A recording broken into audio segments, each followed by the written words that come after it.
Self-talk is going to happen whether we consciously thinking about it or not.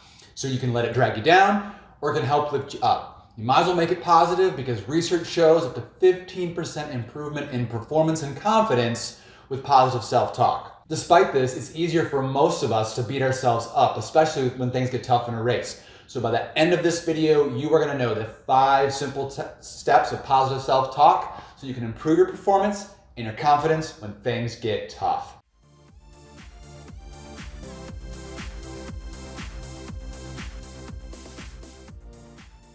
Hey, it's Coach Eric and Nico here, bringing you another weekly video. Today we're talking about positive self-talk, which can really improve your performance in any event, but especially on those tough days, can be the difference between finishing or not. When I'm talking about positive self-talk, I'm not talking about pretending everything is sunshine and rainbows, especially on a today like today when it's rainy out.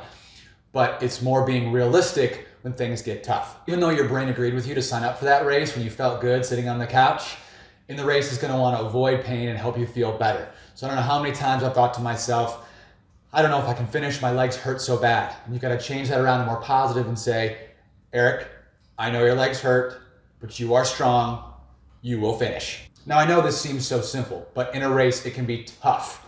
Here are 5 simple steps how to do it. Number 1, you got to pay attention to what your self-talk is saying during the day, during a training session. Is it encouraging you or is it more likely negative and bringing you down? You just finished a training run. Are you saying to yourself, that run was tough, I'm getting fitter every week? Or are you saying that run was tough, I'll never be a great runner? It's a very subtle difference, but it really points you in one direction or not, one being positive, one being negative, and you've got to build on the positive. These are not statements where you're lying to yourself. And think about the golden rule in terms of, would you say it to a friend? So at the end of that training run, would you say, hey Bob, that was a tough run. You're never going to be a great runner. No, that's ridiculous. So if you wouldn't say it to a friend, don't say it to yourself. If you wouldn't say it to a friend, don't say it to yourself. If you wouldn't say it to a friend, don't say it to yourself. Step 2 when you make these positive statements is try to say your name or say the word you as opposed to I. So for example, instead of saying, I will make it up this hill, say, Eric, you will make it up this hill, or simply, you will make it up this hill. It's a subtle difference, but your mind is more likely to believe somebody else. So saying in the third person like it's coming from a coach or your spouse saying, Eric, you can get up this hill. Your brain is less likely to believe yourself. And so it's almost like you're coaching yourself. And just this subtle shift can make it even more effective. They both should work, but it really will make it more effective if you use that third person or say your name. Step 3 is say what you want, not what you don't want. So for example, you might have a simple mantra of keep pushing, Eric, keep pushing, rather than don't give up, Eric, don't give up. It's a subtle difference again, but your brain, when it's tired and so on, it hears keep pushing, it hears push, it's going to keep pushing. If you say don't give up, even though you said the don't, the last thing it heard was give up. And so you may end up giving up rather than continuing to push. Again, subtle difference, but just the way you phrase it can really be effective, especially with that tired brain. And this is one of those things where you can tell a family member or a friend who's going to be at the race, you can tell them some of these sayings. I want you to come up with 3 and have those 3 ready. I don't want you to have to come up with those stuff during a race. It's too hard to do. Have it picked out ahead of time, and you're going to have them either make it on a poster board or say it to you when you run by. It can kind of wake you up a bit. And if you're out there in no man's land, you can say it to yourself ahead of time. So 3 examples for me are, I'm feeling terrible. I might say to myself, everyone has bad patches, Eric. Keep pushing.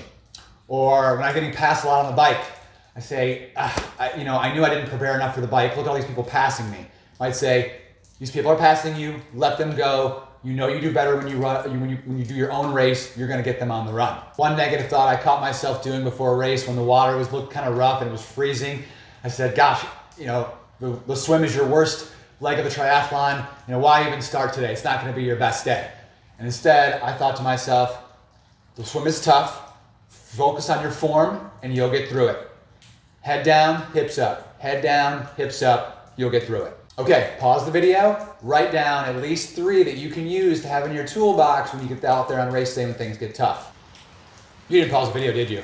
Okay, that's okay. Number 4 in the steps here is to practice ahead of time. Remember, nothing new on race day. Not the gels you take, not the shorts you wear, not the positive self-talk either. You got to practice it ahead of time.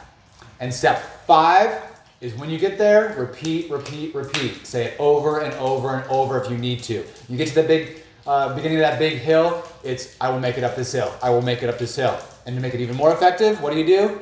Use statements. You will make it up this hill. Eric, you are a badass. You will make it up this hill. You will make it up this hill. And the next thing you know, you are up that hill. All right, I really hope that video was helpful for you. Let's sum up the 5 steps to positive self-talk. Number 1, you gotta first recognize that you're saying something negative and catch it and turn it into something positive. Number 2, say your name or say you to make it even more effective. But if you say I will finish, that can be good too, but it's even more effective saying the other words. Number 3, say what you want. Say I will finish as opposed to don't stop. Your brain hears stop. Number 4, you got to practice this stuff in training just like you would anything else. And number 5, repeat, repeat, repeat until it happens, until you get up that hill, until you finish. All right, hit the subscribe button so you don't miss another weekly video of mistakes that I've made. And hopefully this guy's awake next week. And until then, we'll see you on the trails. If you wouldn't say it to a friend, don't say it to yourself.